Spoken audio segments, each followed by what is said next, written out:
Hello, everyone, and welcome to Blow the Whistle Sports. I'm your host, Wayne Holloway, and thank you once again for tuning in. Please like, subscribe, and share. And like always, if you want to see something in the show or you have a bright idea that you want to see us implement on the show, drop them in those comments below or hit us on any one of our social media outlets. But let's jump right into this.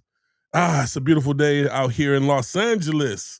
And man, my Dodgers are in a game with these Angels, and it's not looking good right now. But you know, the Dodgers always can turn it around. But before we get into all that, let me introduce you to my co-host. And he's broadcasting live from an undisclosed location, and he goes by the name of Mr. Patrick Nagel. How you doing, sir? I was doing fine until you led with that Dodger intro, but other than that, I'm good, man. How are you, Wayne? Oh man, it felt good to wake up this morning, and get into it. My March Madness brackets doing okay. It's not over till it's over.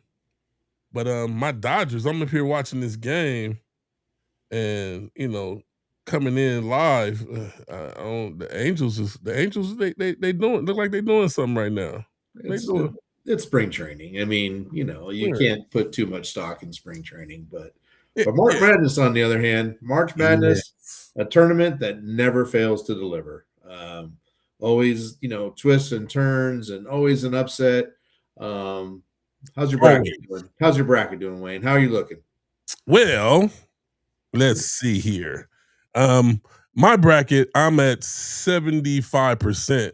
But my friend, I think I sent it to you. I lied to a couple people, said it was my bracket. He's at 99.1%. And he's still not, because there's people that still got 100. There's two people that still have 100. But that's 99%? That's My pretty goodness, impressive. That's pretty man. impressive. Yeah, I'm sitting at 69%. High Point really kind of got me good because I had Wisconsin kind of advancing a couple times, and Mm. that's the beauty of the tournament. What makes it so fun and buzzer beaters and everything. It's always a special time in March. It's a good fill for the lack of NFL for me, and before baseball really gets kicking. But there's been some great games. I mean, St. John's upset in Kansas. Gosh, Texas hanging in there, hanging tough. I'm looking over here at the board.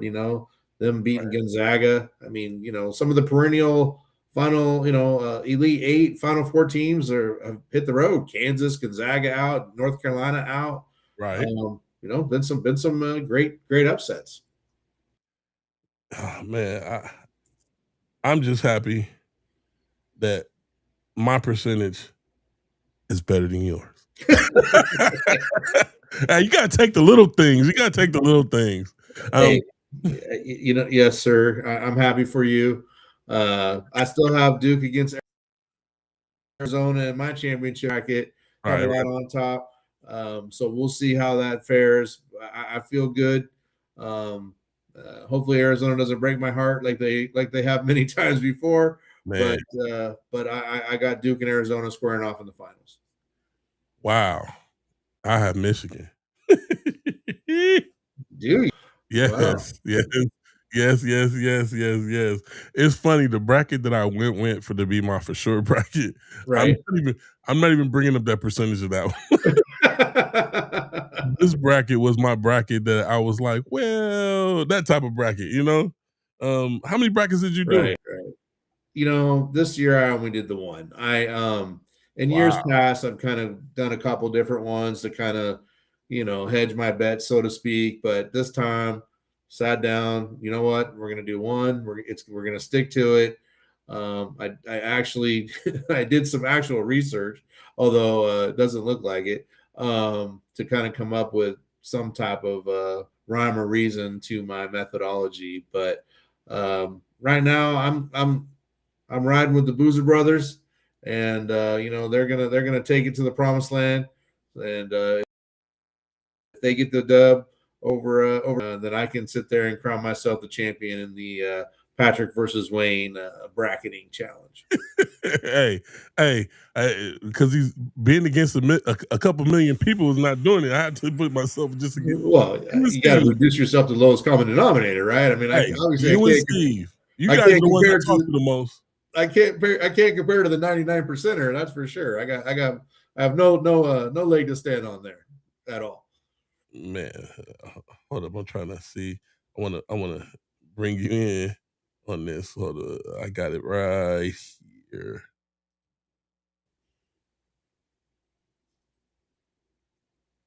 Let's see. Oh, you see that? 74.3%. Yeah. Oof. That first one though, Virginia with the 38.8. Hey, I said not to look at that one. I said look at the one with Mississippi. I couldn't help it. It's just like a tractor beam. I just was like, whoa, like that is horrible. Yeah. But this is the one right here. The one with the 74%. Yeah, you got me by 5% right now. But see with this next round. What's your favorite matchup of this next round? What game you liking? I'm gonna tell you how I do it. My favorite matchup with I used to be into college football and college basketball a lot more than what I am now. I'm basically getting back to where I used to be, where I used to pick stuff like that. But I used to gamble a lot on college because college used to be it seemed a little further back, it was very, very easy to pick. Right. And especially with the over and the unders. And for like a 15 years stance for me, it just became unpredictable. Like I didn't know anything what I was doing. So I don't even look into what's my favorite games anymore. It's the luck of the draw. A lady won about 6 years ago that blew my mind. And she said she picked because of the colors of their uniform. Hey, and the strategy is any. She had no knowledge. She picked the colors of the uniform, and oh my goodness, Well, I mean, if we're gonna be real for a second, the problem with college basketball to predict, and even college football, with transfers, NIL, but with basketball, with all the one and dones, it's really hard unless you watch a lot of college basketball to know how these freshmen are going to perform on the, and then they're gone or they transfer. And so I'm with you. I look at a couple matches of what I like. For me, I'm really liking Duke against St. John's. I think that's going to be a good game. St. John's is, they're tough. They're gritty. They play basketball. Duke, they're always pretty. I like Michigan, Alabama, but I'm really kind of drawn to that Illinois-Houston game, the 2-3 matchup. Right. I for some reason I think Illinois is going to get them. So, but we'll see how it all plays out. But the March Madness tournament, fan or a hardcore fan, it always delivers, and it's always a lot of fun to sit down, fill out a bracket. I was in a Buffalo Wild Wings with a couple that just walked in, and we were just shooting, watching the games and just, going back and forth, having a good time, giving each other a little ring. And that's what this tournament, sports events of the year. And I always tell people, there are so many brackets out there. There are people that give away $1 million. And then there's some brackets you can just get in with a short number of people that give away big screen TVs, cars. Yep. There's so many brackets to get in, and why not? It's free. Yeah, it's fun. It's free and it's fun. It puts more on it where you have more at stake, where you're not risking anything. It makes you want to watch the games and cheer teams on. I'm just putting it out there so people so they know how to have the fun. For sure. I didn't know it when we went to Buffalo Wild Wings, but they had a halftime happy hour. So when the game reached halftime, the sirens went off and the guy gets on a thing, and it's halftime happy hour, whatever, like $3 appetizers or whatever. It was just a lot of fun. People were in their house Thursday afternoon. And so yeah, it's an exciting sports event, and I'm with you. Get in the brackets and have a good time. Gamble responsibly, of course, but at the same time, have fun. Especially those bracket challenges that are free to enter, and you win a TV. Win a car, whatever it is that you can win. Get Yeah. in there, do it, have a good time. Yeah, we sit up there and say gamble responsible, which that's always a given. For But sure. this is one where you can gamble for Free. free. So it's not even really a gamble. Exactly. But no, exciting times. Hey, you know what? Let's jump into NFL. Let's do it. My favorite topic. It's always something moving on in NFL. It is. Things happening. And what's the big thing going on right now? Well, today's big thing was, officially Travis Kelce signed a 3-year, $54 million contract extension. They had initially said it was 1 year and then came back this week, and now it's official, a 3-year deal. I would be shocked if Travis Kelce plays for 3 more seasons. I think there's some voidable years and some cap movement money around there, Right. but hey, good for him. Good for the Chiefs. I think he's a critical piece of that team still. You do? I think the team, they added, Kenneth Walker to the third, the Super Bowl MVP running back. I think that gives them something they haven't had in quite some time, a legitimate running game. And now you bring Kelce back. You have Rashee Rice not suspended, who can play the whole season, hopefully for them. You have James. I saw on Instagram yesterday, he looks like he's put on about 15, 20 pounds of muscle. Xavier Worthy. I'm sorry. Yes, Xavier Worthy. My apologies. Yeah. We know who's the most famous Worthy. James Worthy. Yes. Showtime Lakers, number 42. Yes. No. So he looks like he's bragging, he's put on muscle, which I think would probably do him well. Kansas City also has 2 picks in the first round.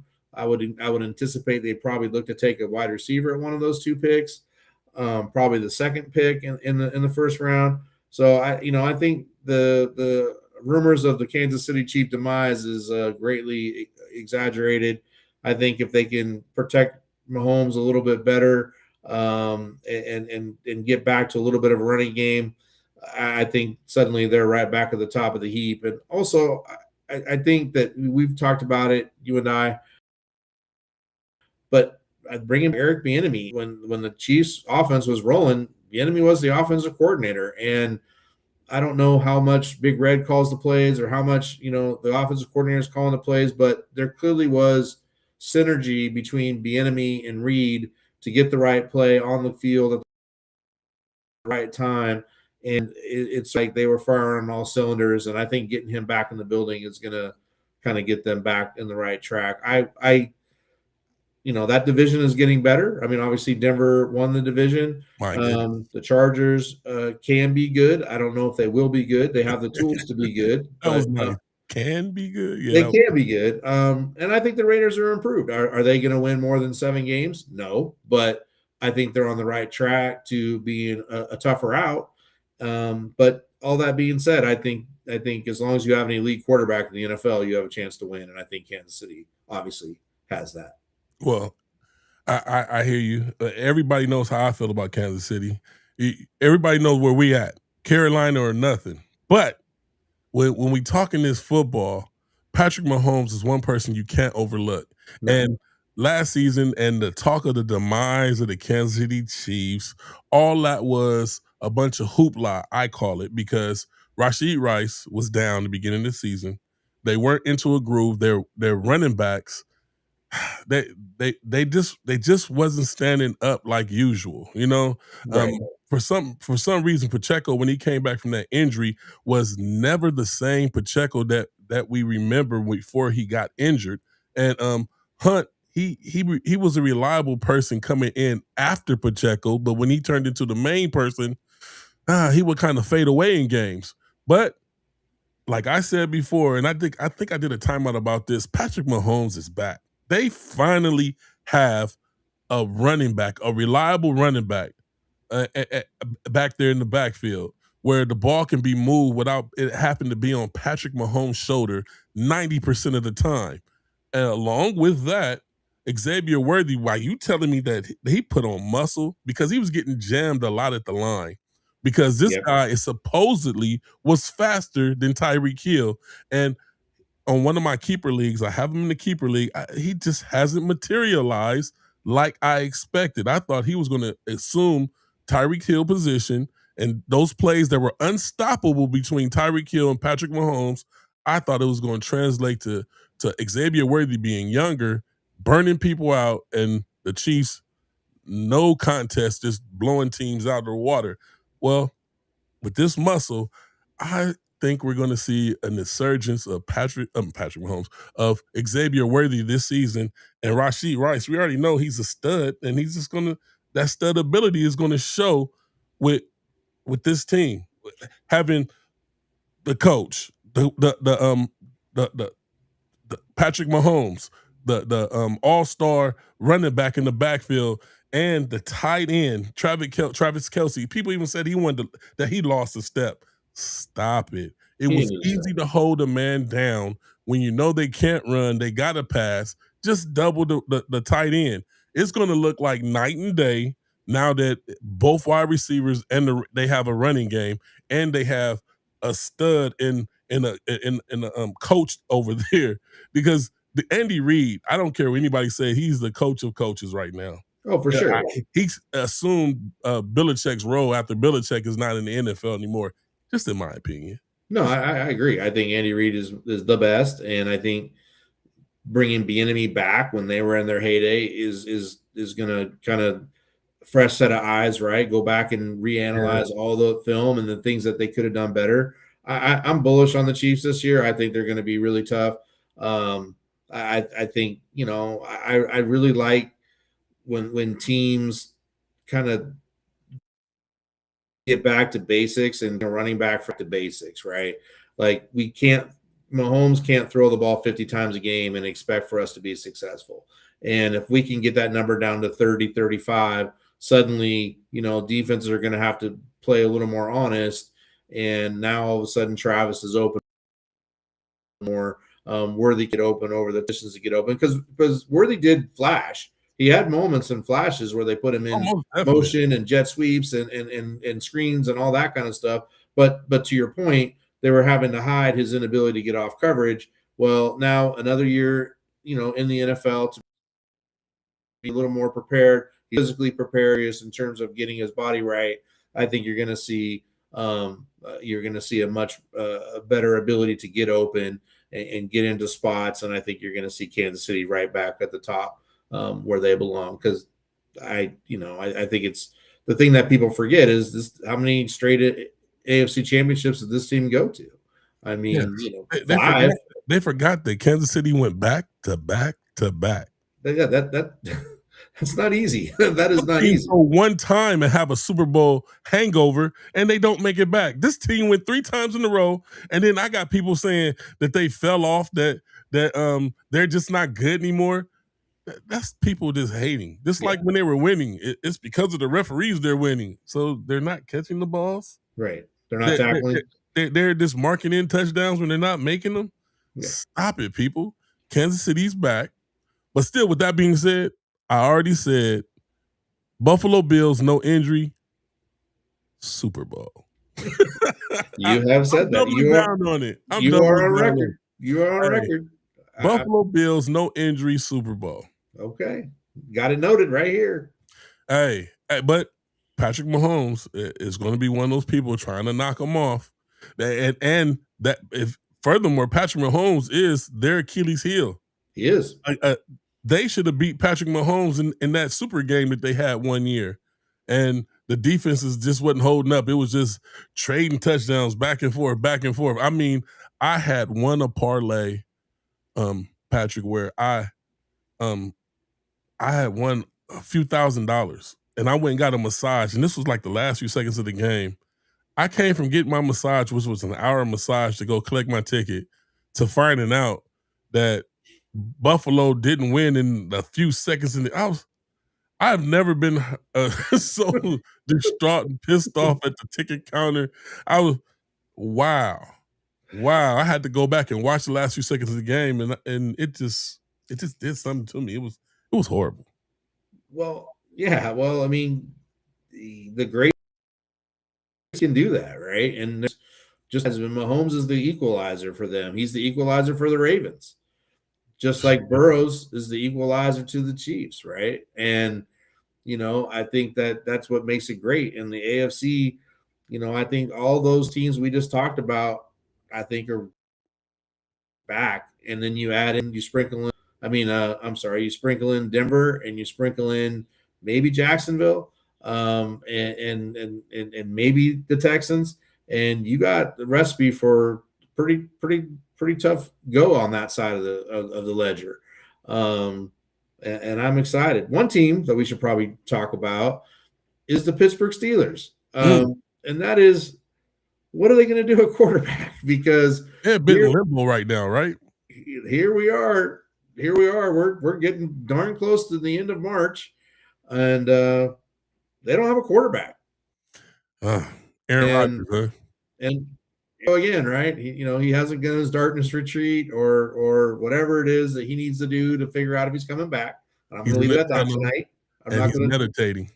I'm not gonna get into my feelings about Aaron Rodgers, but it is kind of holding up the free agent market, right? Yeah. Because there's another Kirk Cousins who's looking for a seat somewhere to play, and the longer Aaron Rodgers is taking to decide, you don't see Kirk Cousins signing anywhere, and I think that's because he's probably angling with his agents that that's the best starting job available, and if Aaron passes, I think Kirk's going to slide in. And the question becomes, do the Steelers already have some type of verbal agreement, or do they already know and just aren't letting it out yet that he's coming back? Or do the Steelers get tired of waiting, and do they sign Cousins? I think that here we are, amazing that once again we're getting into April and we don't even know if he's going to play.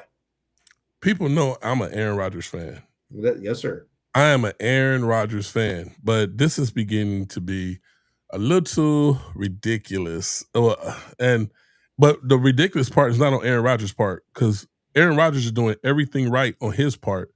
Who's doing stuff wrong is the people that's running these organizations, letting themselves be hung up when there's no reason to be hung up. Kirk Cousins is a completely reliable QB whose resume speaks for itself. He makes teams move. Now, when it gets to the playoffs, man, that's another story. That's another story. And then I guess Aaron Rodgers, they put him ahead because he's won a Super Bowl and he's done what it takes. But we haven't seen that Aaron Rodgers in how long? How long? We've seen flashes from a person that we know used to be great, and I don't want to call him used to be because that's, like I said, that's my guy. I got his rookie card. I want him to go out with the skyrockets and all the fireworks, but I want him to be decisive. Say yes, say no. I want this game to be once you're getting the compensation that you want, play with the passion that the fans, the fanatics, us want to see you play with. There's a certain thing about the sport to me where I understand the business part about it. I understand the politics part about it. But the people who pay the money, that pay the bills, the people who are not rich, who love this game, have a little respect for the fanatics. We love the game, whether it's basketball, football, baseball. We love the game. So all the players in the game, give a little respect to the game when decisions like this were being made. That's maybe I'm asking for too much, Patrick. That's just the way I feel. But I don't think you are, and I think you're spot on. I think at some point, if realization has to happen that at 40 something years old, Aaron Rodgers, no one can, and I'm not being derogatory to Aaron Rodgers, can just flip a switch and now they're suddenly going to go out and light the world on fire, right? And so doesn't it who, if Aaron Rodgers is really committed to winning, to bringing a championship to Pittsburgh, because, I would imagine that's one of the only reasons he would come back is to try and win another championship, is to be there during OTAs, is to be there during mini camps, and to be there at the beginning of training camp. But to play this game where I'm not going to be there and I'll just show up and suddenly we'll be great, I think is miscalculating, and I also think it's doing your fans a disservice and the great fans of Steelers. Let's be honest, Steelers has one of the best fan bases in all of football. I mean, the Terrible Towel, they travel better than any fan base in the NFL. I mean, they're ravaged and passionate fans. Yeah. And don't they deserve to have someone that's as committed to them as they are to their team? And the answer is yes. And if I'm the Steelers, I think I put an end to this, and I say thank you, no thank you. We'll ride out with wants to be with us, and and by being with us, that means showing up, signing on the dotted line, being here for OTAs. I get last year, you weren't sure, you were coming to a new team, all that, but this is a different situation, and this is the situation. You've made it clear that it's either us or nobody. Live now and be ready, because how do I go into a draft not knowing? And it's one thing to have, maybe they have a verbal, but unless it's signed on the dotted line, how do I know? And how do I protect my football team and build my football team for the future and be ready to play if I don't even know this guy's going to show? And to me, that's crap, and I have a lot of hard time with that. And I agree with you. The Steelers, I think, need to just end it and say, listen, if you're not signed by the end of the month, we're going to move on. And we, respectfully know, we're going to have to get our football team ready to go, because they got to be ready to go. And, how does a brand new coach, I know that McCarthy's been around and a veteran, but how does a brand new coach prepare for his season and being your GM and your coaching staff to bring the right players in if you don't even know at the most pivotal position what you're doing yet? Yes, because the coach has to prepare just like a player. Yes. He's going to go back and look at film and see what his guy is strong at. He's going to prepare and try to put the right pieces around him within his power to get there. And holding somebody up, this is what I mean by the organization handcuffing themselves, because it makes more sense for Aaron Rodgers to come back, because now he has a year in with the core players there. And I'm a big person on team common sense. When you draft somebody fresh from the draft, they come in number 1 pick, they're being drafted to the team that was the weakest on the docket. So you don't expect a complete turnaround, because once they get the quarterback, then they have to get the other pieces that complement that quarterback, because you can have a good running back or a good wide receiver and those people not mesh together. But now Aaron Rodgers has a year in with DK. Now they have a little bit of time together. Now putting some more pieces there in the building, then they can make a complete step forward to try to get a championship. Because I don't believe in people think because they saw Tom Brady come in and go to Tampa Bay the first year, when Tampa Bay had number ones wide receivers across the board in Godwin and Mike Evans. I mean, an unbelievable wide receiver core, and he makes it to the Super Bowl and wins the Super Bowl. Teams are not built like that. There's not another Tom Brady. And even if Tom Brady went to a team that didn't have wide receivers, he couldn't have done what he did. You're 100% right on 2 parts, and I'll add a 3rd part. Tom is one of one. Right. They have great talent around him, and then they brought in Gronk to even balance it out. But Tom was there in OTAs. Tom flew those receivers out, and they worked on their own after they got the thing. Say that again. Tom Brady did what? Tom flew those receivers, Mike Evans, Chris Godwin, Gronk. He flew them in to have private workouts after they got the book, after OTAs, to prepare for the season, to get their timing right, to be on time. I mean, Exactly. Tom is a legendary hard worker, right? I Yes. don't know if you could say the same about Aaron. I'm not saying he doesn't prepare. I'm Not just the saying same. he's not Not at the that same. level, elite level of preparation. But also, Pittsburgh traded for Michael Pittman Jr. Yeah. And so that's a different piece to DK and a different piece to what they had last. To be successful, their quarterback needs to be there now, early, working it through, working together, because I think this has to me, this has the recipe to be the first time that Pittsburgh doesn't have a winning record in almost 20 years. Right. Because they have the pieces and are going to have the synergistic glue to be able to compete. If they can't even get a quarterback on the field, know what they're doing. And I mean, what other NFL team do you know right now, as we sit here a month from the draft, we're a month from the draft right now, that they don't have an idea of what their lineup looks like, minus the drafted players, but they at least know a general idea of their whole team. Right. And then you go to the Steelers, the most important position on the field, they don't know who they're going to play. That's crazy to me. They got to get it right. They got to get it right because this is ridiculous. And for an organization like Pittsburgh, that organization is held to a higher standard. Those people that buy those tickets hold that organization to a higher standard, and it needs to be reciprocated throughout the building. you 100%. know, um, don't let him lead you on like he did Green Bay. Don't let him lead you on like he did. He does this. He does this, and no, that's his choice. If you just want somebody to come in for a name and you want to put some butts in the seat, but Pittsburgh is a team that even when their team looked like hot garbage, they still made the playoffs somehow. And Mike Tomlin is not in the building anymore. We're expecting all this to come from Mike McCarthy now, right? Wait, that's the plan, and I will go on record. I do not like this hire. I think this hire was a mistake, and I don't because he's a Pittsburgh guy.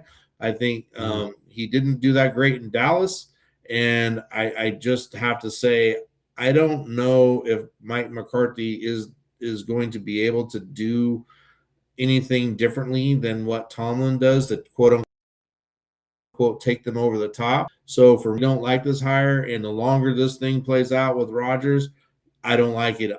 I like it even less because McCarthy needs to know what he's got. And by the way, I know that they've worked together in Green Bay, but that was a different Aaron Rodgers. And and I don't mean that again, disparaging the same player he was when he was 32 years old. He just isn't. And so to think that they're just going to be able to pick up and where they left off, I'm not buying it. They're going to need to see what he can do. How Mike's offense has changed, how Aaron's ability has changed. All those things need to be played out, and the only place you can do that is on the field together. Yeah, because even if they're clicking on all cylinders, the players, the quarterback and his wide receivers have to be clicking on all cylinders as well. That's right. And I guess this is one we're gonna have to watch. This is one we're gonna have to watch. It's sad because you can get somebody like Kirk Cousins in the building, and you see Kirk Cousins come ready to play with a wide receiver like DK Metcalf and Pittman. Kirk Cousins is reliable. Where do you think Kirk Cousins can go, even if he didn't go to Pittsburgh? Arizona. I mean, they're rolling with Jacoby Brissett. I think Cousins is a better option there. He's still. I mean, the Jets are still in play. I mean, I know they traded for Geno, but I think Cousins is a better option than Geno. But I think Kurt is waiting. I mean, to see if this is an option, and if it's not, then he'll go down to whatever his next choice would be. But I would rank it Pittsburgh, Arizona, and then see what is available after that. Maybe I look at a backup job. I don't know if I'd want to go to the Jets, but if I'm Cousins, I think I still can start in this league. I think he proved he can start in this league in the back half of the year in Atlanta. And I look at it and say the two obvious spots are Pittsburgh and Arizona. What we do know is Kirk Cousins has, if not the best agent in the game, he has the agent in the game. Kirk Cousins has been a top paid QB for a long, long while. No And one I has don't see anything slowing down. mastered the art of taking the franchise tag more than Kirk Cousins, and he used that to his advantage Yeah. to get Yeah. paid a heck of a lot more than he was because they wouldn't negotiate a long-term deal, and they used the franchise tag 3 separate times in Washington before they couldn't anymore, and then he parlayed that into a great contract with the Vikings, and then parlayed that again with another great contract with Atlanta. So absolutely, Kirk Cousins, chef's kiss to his agents, very rich man. Yeah, and shout out to Kirk Cousins and him getting his new job. We waiting to see where you land at, buddy. And Patrick, like always, man, thank you for coming in with this report, man. I love it, and I can't wait to see how your bracket ends up, sir. Your bracket ends up. Duke. Michigan. Tomorrow you should pop in. Let's see what Steve's bracket says on Wednesday. Okay. Not tomorrow, but let's see what on Wednesday at 7 p.m. You guys tune in. Another Blow the Whistle, 7 p.m. on Wednesday. We'll see y'all. Thank y'all for tuning in. Patrick, thank you, man. Thank you very much, man. And we can't wait for you to get back to your home, so you can be in your shirt and your whistle. A little dressed down, yeah. It didn't make the road trip. So hey, it's quite all right. We'll get it back next time. Long as we got your face. Yes, the money maker right here. Week. Oh no, we'll see you later on this week, Wednesday, 7 p.m. Tune in. Please like, subscribe, and share. And like always, we'll see y'all again. Peace. Have a great night, everybody.